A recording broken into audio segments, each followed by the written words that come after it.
On va remonter le temps à travers cette interview sur Mikuba Télévision. Nous sommes en 2006.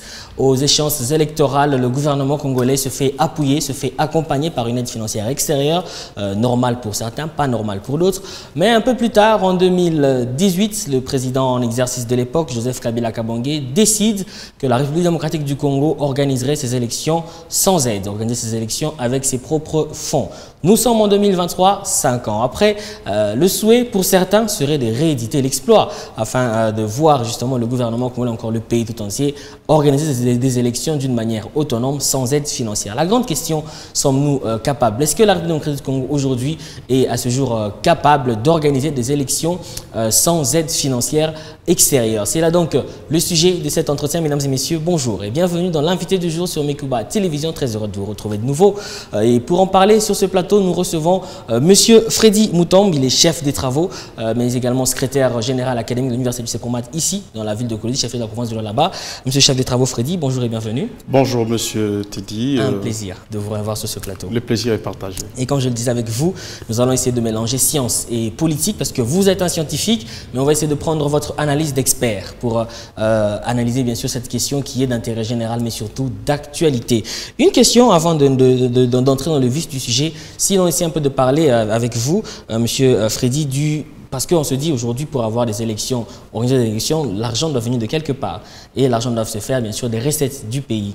Mais quand on regarde aujourd'hui, d'un point de vue purement scientifique, on essaie d'analyser d'abord sur un point de vue purement scientifique, on note en République démocratique du Congo depuis un temps une certaine, on va dire, incapacité à maîtriser le taux du dollar, par exemple. Ce qui influence sur le quotidien, n'est-ce pas, des populations, ce qui influence la vie économique même des Congolais et des Congolaises. Pourtant, un pays tel que la RDC, avec autant de voies de recettes, des services générateurs de recettes, est-ce qu'on peut dire qu'à un certain moment, cette politique ou encore les recettes ont échoué de gérer la vie économique du pays, d'après vous? Merci beaucoup pour la question. En fait, dire que les régies financières ont échoué à mobiliser, c'est faux. Sauf que nous sommes dans un pays où nous avons beaucoup de problèmes. En fait, le contraste est que les régies financières mobilisent, mais les ressources financières mobilisées ne suffisent pas pour répondre aux besoins de la population. D'ailleurs, c'est ce qui fait qu'on puisse recourir, par exemple, au financement extérieur. Donc, quand on recourt au financement extérieur, c'est par rapport à l'insuffisance de financement interne. Et la cause principale, c'est quoi? En fait, ce pays, c'est un pays où nous constatons qu'il y a l'incivisme fiscal. Parce que, principalement, le financement intérieur nous vient des impôts et taxes. Est-ce qu'un Congolais a été réellement formé pour avoir la culture fiscale? C'est le point d'interrogation. Actuellement, dans la ville de Kolwezi, on est en train de faire les recouvrements. Vous allez vous rendre compte que beaucoup de véhicules n'ont pas de documents. Alors, les gens, d'une part, sollicitent qu'on puisse faire ceci, on peut faire cela. Mais est-ce que nous payons? On ne paye pas les impôts, on ne paye pas les taxes. Il y a les histoires de laisser passer. Alors, on ne mobilise pas l'argent. C'est pourquoi, si on ne mobilise pas l'argent, eh ben, ça sera impossible réellement de s'autofinancer pour organiser les élections. Mais vous avez soulevé les problèmes d'instabilité du taux des dollars. En fait, nous avons une économie extravertie, une économie qui tourne vers l'extérieur. Et le problème, c'est quoi? C'est que les gouvernements devraient promouvoir la production locale. Monsieur Teddy, nous sommes à Kolwezi ici. Qu'est-ce qui se passe lorsque les opérateurs économiques veulent se déplacer pour acheter des marchandises? Ils ont besoin de quoi? Des devises, des dollars. Donc, même si vous injectez des dollars, eh ben, dans l'absence des temps, on peut ramasser ça pour amener là où on peut acheter des histoires. C'est ce qui fait que même si vous injectez combien, eh bien, ça va finir toujours par disparaître. Pourquoi? Parce qu'on prend l'argent, on doit déposer ailleurs et on arrive avec des marchandises. Vous voyez, pourquoi la solution durable reste la production locale?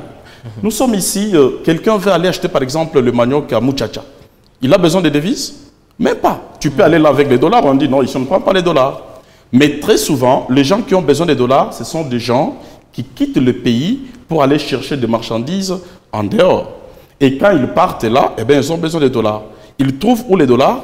dans la rue, chez les cambistes à gauche, à droite. Alors c'est pourquoi vous allez vous rendre compte que notre pays, eh ben, à gauche, les taux est d'autant, à droite, les taux est d'autant. Ça signifie qu'on ne fait que tâtonner là-dessus. Alors, d'un point de vue purement économique cette fois-là, que faudrait-il à la République démocratique du Congo aujourd'hui pour organiser des élections sans aide financière extérieure? Moi, je pense que l'essentiel n'est pas d'abord d'organiser les élections sans ou avec l'aide financière extérieure. Le problème, d'abord, nous devons nous demander, faut-il organiser les élections sans incident? Parce que le problème de l'aide extérieure, on ne peut pas refuser. Parce qu'on recourt à l'aide extérieure que lorsqu'on se rend compte qu'on n'a pas de ressources suffisantes. Mais parce que nous sommes dans l'obligation d'organiser les élections. Et si nous constatons que les ressources financières ne suffisent pas, eh ben, on n'a plus d'autre choix que de recourir au financement extérieur. Mais cela a aussi des conséquences, comme les taux d'intérêt, ainsi de suite. Okay? Mais si les gouvernements estiment que nous avons l'argent qui peut nous aider à organiser les élections, je pense que c'est quelque chose qu'il faut très encourager. Comme je le disais d'entrée des jeux, en 2018, on a vu le président honoraire de la République démocratique du Congo, le président Joseph Kabila Kabange, qui avait dit à la face du monde, qu'il a même réalisé, qu'il organiserait des élections sans aide extérieure. Mais aujourd'hui, au regard de toutes ces réalités, vous venez de parler tout à l'heure d'incivisme fiscal en République démocratique du Congo, de ces personnes, du Congolais lui-même qui n'est pas en mesure de... qui ne sait même pas qu'il doit payer ses impôts afin de permettre à l'État de fonctionner. Pensez-vous qu'au regard de toutes ces réalités, la RDC aujourd'hui est-elle capable d'organiser des élections?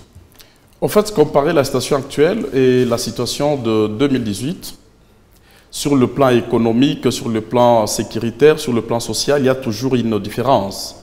Ce qui fait que nous avons un peu beaucoup de problèmes qu'en 2018. Okay, nous avons un tout petit peu des petits problèmes à gauche, à droite. Les tissus économiques ne semblent pas être corrects, ce qui fait que mobiliser ou réunir le fonds pour organiser les élections, je crois que ce n'est pas un problème d'homme, mais plutôt un problème de système. C'est comme s'il faut m'inspirer à l'ouvrage du professeur Ignace Ngoï Moukania, il dit il n'existe pas un pays pauvre. Il n'existe pas un pays pauvre, il n'existe que de pays sans management. Donc tout n'est pas seulement lié à l'homme, mais plutôt au système. Alors, on peut faire ça, on peut organiser les élections avec le fonds propre, tout comme on peut s'endetter. Le problème ne consiste pas trop à faire une comparaison entre le régime de Kabila et le régime actuel. Moi, je pense que le plus grand problème serait de comparer des situations. Ici, nous avons un pays, quelque part, il y a nos amis à gauche, à droite qui font terreur, ainsi de suite. Les élections, l'enrôlement et consorts, ce qui fait que l'essentiel pour nous, c'est de pouvoir aller aux élections sans ou avec l'aide extérieure. Mais le souhait, c'est que ces élections soient des élections sans incident. C'est ce qui est beaucoup plus important. Mais vous, vous êtes spécialiste des questions économiques, vous êtes quand même dans le domaine. Si aujourd'hui, ou par exemple demain, le gouvernement se réveillait, qu'il y avait une annonce comme quoi la RDC est incapable d'organiser des élections par manque de financement, est-ce qu'en tant que spécialiste, et bien sûr parce que vous dites qu'il ne faut pas comparer les situations et qu'aujourd'hui quand même en 2023 la situation n'est pas très rose, on va dire, en tant que spécialiste, vous direz, comment vous prendrez ce genre d'annonce? Pour nous, ce qui compte beaucoup plus, c'est la vie de la population. Mais d'entrée de jeu, dès les débuts, nous constatons qu'il y a déjà des signaux qui montrent que la bonne volonté est là et les élections seront organisées. Parce que presque toutes les autorités confirment qu'il y aura élection en 2023. Mais si cela arrivait, on nous dit mais il n'y a pas d'élection parce qu'on n'a pas de moyens. Là, il y a des interrogations. Où est-ce que nous étions tous ces temps à pouvoir mobiliser les fonds?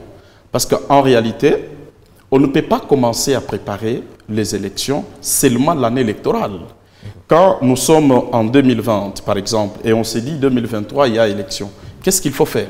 Faut-il rester bras croisés? Non. C'est le moment déjà qu'il faut commencer à capitaliser à gauche, à droite des fonds pour s'autofinancer.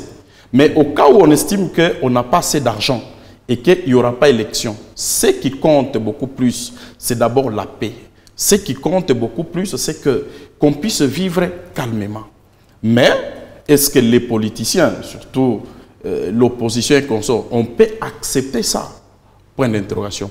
Mais nous estimons que pour cette année, avec la thèse, les élections auront bel et bien lieu, selon les signaux. Alors, dans un cas, puisque encore une fois je le souligne, M. Freddy Moutombe, vous êtes chef des travaux, vous êtes également un expert dans le domaine. Si cela était le souhait, qu'aujourd'hui la République démocratique du Congo se décide d'organiser des élections sans aide financière extérieure, comment devrait-il s'y prendre dans un pays, comme on va encore une fois le dire, où le civisme fiscal est méconnu, dans un pays où le Congolais lui-même n'est pas conscient qu'il doit payer son impôt, dans un pays où les recettes sont un peu difficiles à prendre auprès des Congolais. Mais si on voudrait organiser des élections propres et sans aide financière, quelle devrait être la démarche? En fait, le souhait doit être déterminé par la liquidité. On ne peut pas seulement faire des bonnes intentions. Non, nous allons organiser les élections sans aide extérieure. Qu'est-ce qui peut vous motiver de prendre telle décision? C'est la mobilisation et la maximisation des recettes. Par exemple, dans un foyer, la maman dit, écoutez, désormais, je ne peux plus acheter à crédit. Qu'est-ce qui peut motiver la maman à dire ça? C'est parce qu'on se rend compte qu'elle doit avoir l'argent. Et nous, la décision, c'est par rapport à la disponibilité. Est-ce que la RDC à mobiliser les ressources nécessaires pour financer les élections? Si oui, et que les élections sont organisées avec le financement interne seulement, eh bien bravo au gouvernement. C'est quelque chose qu'il faut encourager. Mais si par manque de financement interne, on se dit, on peut recourir ailleurs, je ne vois pas de problème. Donc ce qui compte beaucoup plus, c'est qu'on puisse organiser des élections sans ou avec l'aide extérieure. Mais des élections sans incident. Mais puisque vous avez soulevé quand même un problème très important, celui de l'incivisme fiscal, j'aimerais qu'on y revienne un tout petit peu. C'est une question vraiment importante avec la population qui, vous avez encore une fois levé le cas du contrôle qui se fait pendant ce temps dans la ville de Kolwezi. On contrôle tout simplement des taxes sur les véhicules. Beaucoup de citoyens qui n'ont pas ce document, beaucoup de citoyens qui ne se sont pas acquittés de leurs devoirs. Comment résoudre le problème aujourd'hui? Nous sommes dans un pays où on se veut être un pays, se développer en fait. On veut en fait vivre avoir une indépendance économique et financière. Mais on se retrouve dans cette boucle-là où le Congolais lui-même n'est pas en mesure de savoir qu'il doit donner à l'État la politique les moyens de sa politique plutôt.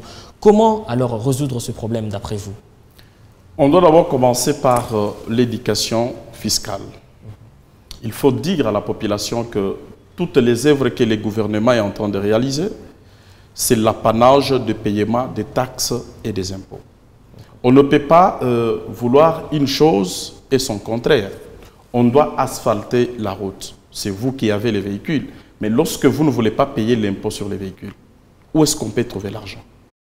Actuellement, nous sommes en train aussi de vivre le problème des trafics d'influence. Hein, monsieur Teddy, regardez, c'est pas poli au fait. Hein? Vous allez vous rendre compte que sur 10 véhicules, 7 véhicules laissez passer prophète, laissez passer pasteur, laissez passer avocat. Mais finalement, qui doit payer? Qui doit payer? Donc nous estimons que l'éducation fiscale doit être insérée dans le programme de l'éducation de base. Donc, depuis l'école primaire, l'homme doit apprendre le paiement de l'impôt et taxes. Et on doit payer avec joie. C'est une contribution à la croissance et au développement du pays. Alors, nous avons toujours eu l'habitude de comparer l'impôt comme la dîme. En fait, quand vous allez à l'église, vous donnez la dîme. Ne voyez pas les pasteurs. Vous donnez à qui? À Dieu. Quand on paye l'impôt, ne voyez pas par exemple l'argent ou à la banque là, parce que, entre parenthèses, il y a les gens qui se disent, non, comment on peut payer? Ce sont ces gens-là qui récupèrent l'argent. Non, mais quand on paye, on doit voir l'État. C'est une contribution. Nous estimons que dans notre pays, on ne pouvait même pas commencer à demander l'aide à l'extérieur si jamais tout le monde avait une bonne éducation fiscale. Aujourd'hui, les paiements deviennent un problème. Il y a le problème d'influence que je viens de citer tout à l'heure, laisser passer, des histoires comme ça. Non, ça n'honore pas les pays. Okay? Sur 10 véhicules, 3 payent, les 7 ne payent pas parce que. Non. Si réellement nous aimons les pays, et là c'est l'appel, nous n'avons qu'un seul pays dans ce monde, c'est la République démocratique du Congo, notre cher et beau pays. Nous tous, nous sommes responsables du pays. Qu'est-ce que nous devons faire? Alors, faut-il tous être politiciens? Non. Mais je te dis, actuellement, il y a les gens qui font la politique et non pour servir la population. Parce qu'on estime que ça devient un moyen facile à se faire de l'argent. Mais en réalité, qu'est-ce que nous devons faire? Premièrement, nous devons commencer par éduquer la population sur le plan fiscal. Deuxièmement, l'État doit également prendre ses responsabilités. Comment voulez-vous un agent, par exemple, d'une société X, pour ne pas citer, ou la société de l'État, quand on cherche à payer les agents, on vous donne à un taux inférieur. Mais quand on cherche à payer X, Y, on respecte les taux. Mais déjà, vous créez l'inégalité. Et cela peut générer des conflits inutiles. Donc, l'État également doit être responsable et victime de ce qui se passe. C'est pourquoi nous estimons que ce n'est pas un problème d'homme d'abord, c'est un problème de système. Il faut d'abord commencer par changer les systèmes. Vous voyez, qu'est-ce qui peut encourager quelqu'un? Nous voulons lancer la campagne, par exemple, de recouvrement de ceci. Nous avons besoin de voir les autorités aller payer. Je viens payer pour mon véhicule. Ça motive tout le monde. Mais quand on ne voit personne, on se dit, ah, elle ne paye pas, eh bien, nous aussi, on ne peut pas payer. Ce n'est pas une bonne chose. Donc, l'éducation fiscale ne peut pas seulement rester au niveau des enfants. Tout le monde, de l'enfance jusqu'aux adultes, même les responsables. Il y a des moments où on peut les réunir et on essaie un peu de parler de la fiscalité.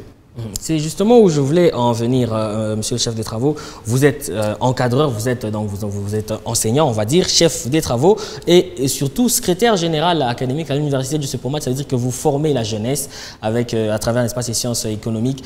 Et donc, vous avez dit qu'il fallait prêcher, il fallait inviter tout ce monde-là à payer, à s'acquitter de leur devoir qui est le paiement des taxes. Mais jusqu'aujourd'hui, la RDC fait partie parmi les pays où on étudie beaucoup, où on voit même des papas qui sont qui courent derrière un diplôme de licence, une thèse de doctorat et tout ça. Mais malgré ça, malgré que tous ces gens vont étudier, malgré que tous ces gens, on leur prêche justement le civisme fiscal, mais ces gens ne vont pas non plus payer. Est-ce que quelque part, le système, on va dire, universitaire a un peu échoué face au civisme fiscal en 45 secondes, on va dire? Échouer, c'est trop dur. Quand on étudie, on doit étudier l'essentiel. On doit étudier l'essentiel. La personne qui vient à l'université doit savoir pourquoi je suis à l'université, pourquoi je fais le management, pourquoi je fais l'économie, pourquoi je fais ceci. Okay? Mais déjà, si vous allez à l'université et vous ne savez pas pourquoi vous êtes venu faire telle faculté, vous attendez quoi? Rien. Vous perdez le temps, vous perdez l'énergie, vous perdez l'argent pour rien. Donc l'homme doit se préparer. L'université, c'est... On est en train de former des citoyens. Et ce n'est pas pour rien. Dans le programme, il y a les cours de fiscalité qu'on sort. On prépare un cadre qui vient de l'université. C'est comme à l'université du CEPROMAD. On vous dit, écoutez, ici on ne forme pas les commandeurs d'emploi, on forme vraiment les créateurs d'emplois. Et quand on vous dit, vous devez créer l'entreprise, nous commençons par quoi? Par la fiscalité. Il ne suffit pas seulement d'avoir l'entreprise, mais vous devez commencer par savoir qu'est-ce que je dois payer à l'État si j'ai fait telle activité. Vous voyez, il y a les gens, ils commencent une petite alimentation, ils ne savent pas je vais payer quoi.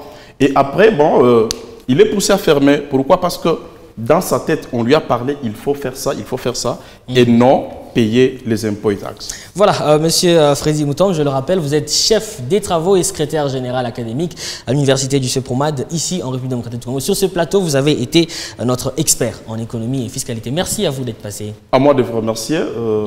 Je remercie également le professeur Ignace, les comités de gestion de l'université du CEPROMAD et tous les étudiants. Merci beaucoup. Merci également à vous tous, fidèles téléspectateurs et auditeurs de Mikuba à radio et télévision. L'invité du jour pour aujourd'hui, c'est terminé. On se retrouve très prochainement. Au revoir.